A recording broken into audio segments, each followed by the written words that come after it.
LAPD Chief Michael Moore has just addressed the internal investigation into whether officers circulated a mock Valentine's Day message on social media, one that showed George Floyd with the words, "You take my breath away."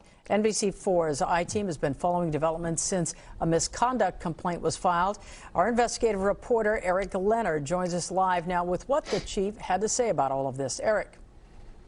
Well, Colleen, the chief says there will be consequences for this if it's found that LAPD employees were involved in circulating it. And the chief says he's trying to find out how frequently any kind of offensive messages may be distributed or exchanged among officers.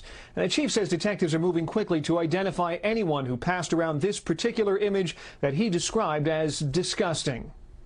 My pursuit of this, our pursuit of this as a department, is to chase down each lead and determine if the individuals who have possession of it, that they received it from who. And we'll go back to try to trace down who actually started this, who's patient zero. An LAPD supervisor was told about the mock Valentine late last week by an officer who said he saw it on a law enforcement-related social media group. The LAPD says it's not clear how many officers may have exchanged the image or shared or liked it on one of the social media platforms, but an internal affairs investigation has been opened. Yesterday, the union that represents most LAPD officers said the image was abhorrent, and it urged whoever was responsible to be held accountable.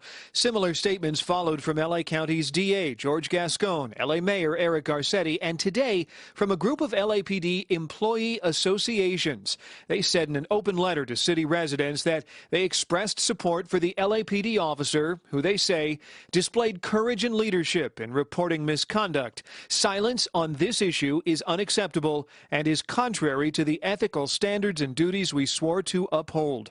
The department is still working to identify any officers or employees who sent or exchanged the message. If they did, even off-duty and on their personal accounts, the department could accuse them of unbecoming conduct, and they could face punishment like a letter of reprimand or a suspension from work. I have no temperament or patience or allowance for them to remain in this organization. Now, we looked back through the LAPD's discipline files for the last year or so and saw that while there are officers punished for things like this, the form of the punishment we saw most often was minimal.